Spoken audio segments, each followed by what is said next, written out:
پھر اس کے بعد 3 آیات ہیں جس میں اکرام المسلمین کی تعلیم دی گئی ہے کہ ہمارے گھروں کے اندر جو لڑائی جھگڑے خلفشار ہوتا ہے اس کا حل کیا ہے. 2 بنیادی باتیں بتائی گئیں. ایک تو یہ کہ لا یسخر، تم مذاق نہ اڑاؤ.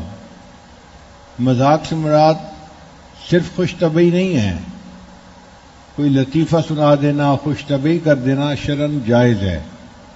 البتہ ایسا مذاق اڑانا جس میں دوسرے کی ہتک ہو، بے عزتی ہو، دوسرا بندہ ہیوملیٹ ہو رہا ہو، اس کی عزت نفس مجروح ہو رہی ہو، اس کو منع کیا گیا، کیونکہ ایسا کرنے سے اس بندے کے دل میں نفرت آئے گی، عداوت آئے گی، دشمنی آئے گی، اور یہ بنیاد ہے، یہ بیج پڑ جاتا ہے آپس میں دلوں کے دور ہونے کا. پھر جب تمسخر نہیں اڑاؤ گے تو تم ایک دوسرے کو الزام بھی نہیں لگا سکتے. عام طور پہ ہنسی مذاق میں لوگ الٹے الٹے نام دینا شروع کر دیتے ہیں، یہ تو الو ہے، یہ تو گدھا ہے، اس کو کیا پتا، اور یہ نام آپس کی دشمنیوں کا سبب بنتے ہیں. وَلَا تَنَابَزُوا بِالْأَلْقَابِ، اور القاب سے بھی مت پکارو. اگر القاب تعارف کے لیے ہوں تو پکارا جا سکتا ہے، لیکن اگر ایک انسان کو مذاق اڑانے کے لیے ہوں یا چھوٹا دکھانے کے لیے ہوں تو پھر وہ منع ہے. دوسری بنیادی وجہ کسی کے بارے میں رائے قائم کرنا. شریعت نے کہا اجتنبوا کثیرا من الظن، تم گمان کرنے سے بچو. یہ جو تم گمان کرتے ہو نا، یہی بنیاد ہوتی ہے. ہوتا کچھ ہے، اس کو سمجھ کچھ رہے ہوتے ہیں اور پھر آگے سے آگے پہنچا دیتے ہیں.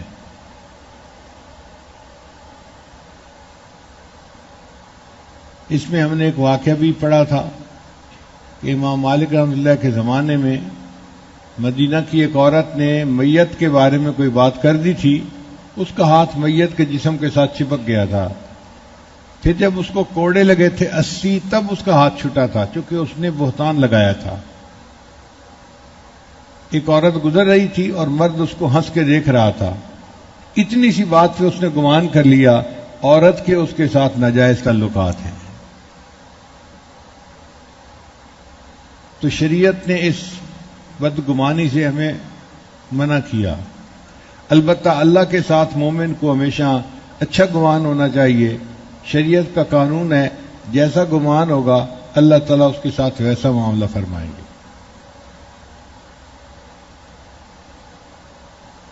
نماز پڑھتے ہوئے یا دوسرے کاموں میں جو گمان غالب ہے اس پر عمل کرنا ضروری ہوتا ہے. اس وقت وہ گمان کرنا شرعی چیز ہوتی ہے.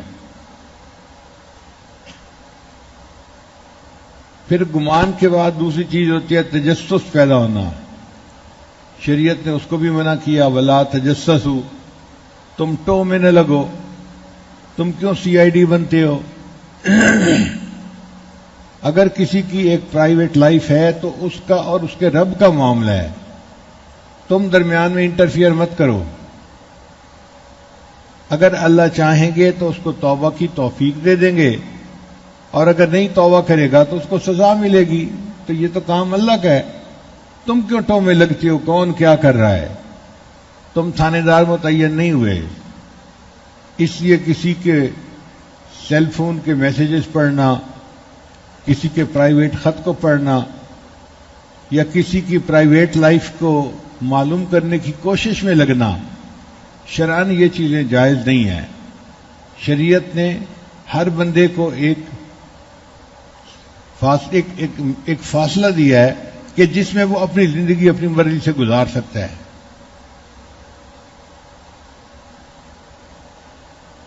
اور پھر تیسری بات، ولا یغتب بعضکم بعضا، تم میں سے کوئی دوسرے کی غیبت نہ کرے. ان تمام کاموں کا انجام بالآخر ہوتا ہے کہ لوگ ایک دوسرے کی غیبت کرتے ہیں، اور یہ غیبت ہی بنیاد ہے معاشرے کے اندر خلفشار پیدا ہونے کی، دلوں کے اندر کینہ پیدا ہونے کی اور دلوں میں نفرتیں پیدا ہونے کی. اس لیے فرمایا جو غیبت کرتا ہے وہ گویا اپنے مسلمان مردہ بھائی کا گوشت کھا رہا ہوتا ہے. اور یہ حقوق العباد میں سے ہے۔ قیامت کے دن جس کی غیبت کی گئی ہوگی وہ نیکیاں لیے بغیر نہیں رہے گا، اور کتنی نیکیاں لے گا؟ جتنی نیکیاں اس کے گناہوں سے زیادہ ہو جائیں۔ اب وہ پہاڑوں برابر گناہ لے کے آیا ہوگا تو اس کو موقع مل جائے گا نیکیاں لینے کا، وہ کہے گا میں اتنی نیکیاں لے لوں کہ یہ میرے گناہوں سے بڑھ جائیں، میں بچ جاؤں گا۔ اب کرنے والا بیچارہ ساری نیکیاں دے بیٹھے گا اور ابھی بھی بہت مطمئن نہیں ہوگا، تو پوچھیں گے بھئی اب کیا رہ گیا پیچھے؟ کہے گا جی کہ میرا حق ابھی بھی باقی ہے، چنانچہ اس کے گناہ اس غیبت کرنے والے کے سر پہ ڈال دیے جائیں گے۔ نبی صاحب نے فرمایا حسرت ہے اس بندے پر جو نیکیوں کے پہاڑ لے کر آئے گا لیکن اپنی بدزبانی کی وجہ سے نیکیاں دوسروں کو دے بیٹھے گا اور دوسروں کے گناہ اس کے سر کے اوپر لا دیے جائیں گے۔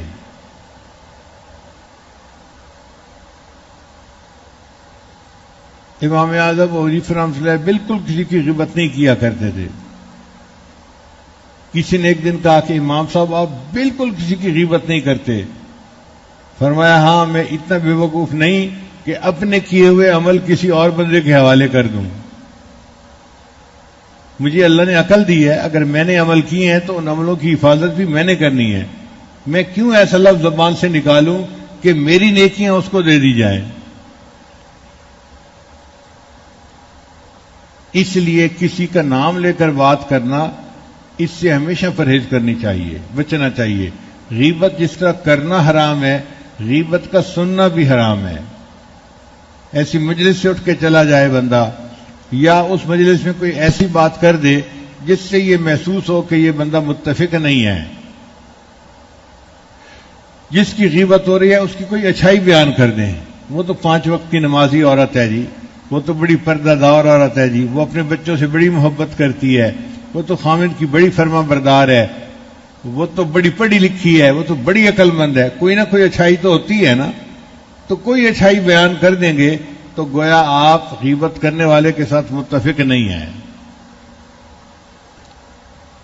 اب اس کا حل کیا ہے؟ شریعت نے کہا کہ اگر تم دیکھو اور تمہیں کسی بات پر کوئی دل میں خلل آئے تو تم کسی اور سے بات کرنے کے اسی بندے سے بات کرو۔ بھئی میں نے آپ کو دیکھا تھا اور ایسا تھا، میرے ذہن میں شک پیدا ہوا۔ وہ بندہ یا تو کلیریفائی کر دے گا یا اپنی اصلاح کر لے گا، مسئلہ وہیں حل ہو جائے گا۔ ہم اس بندے سے تو بات کرتے نہیں اور باقی پورے جہان سے بات کر لیتے ہوتے ہیں۔ یہ بنیادی غلطی ہے جس پر کہ دنیا کے اندر پھر فساد پیدا ہو جاتا ہے۔ سیدنا رسول اللہ صلی اللہ علیہ وسلم ایک مرتبہ اپنی ایک اہلیہ کے ساتھ کھڑے تھے، سیدہ صفیہ رضی اللہ تعالیٰ عنہ کے ساتھ، اندھیرا تھا، 2 صحابہ گزرے تو آپ صلی اللہ علیہ وسلم نے ان کو واپس بلایا اور بلا کر فرمایا کہ دیکھو بھئی یہ میری بیوی صفیہ ہے، یہ میرے ساتھ کھڑی ہیں۔ ان کا اے اللہ کے نبی صلی اللہ علیہ وسلم ہم تو آپ کے بارے میں سوچ ہی نہیں سکتے کہ کوئی غیر عورت ہوگی۔ فرمایا شیطان انسان کے اندر اس طرح دوڑتا ہے جس طرح جسم کے اندر خون دوڑ رہا ہوتا ہے، تو تمہارے ذہن میں بھی یہ خیال آ سکتا تھا، میں نے اس خیال کو پہلے ہی صاف کر دیا۔ اگر ہمارے معاشرے سے غیبت نکل جائے تو معاشرے کے اندر جتنی یہ آپس کے فساد ہیں یہ سب ختم ہو جائیں گے، ہمارا ماحول معاشرہ جنت کا نمونہ بن جائے گا۔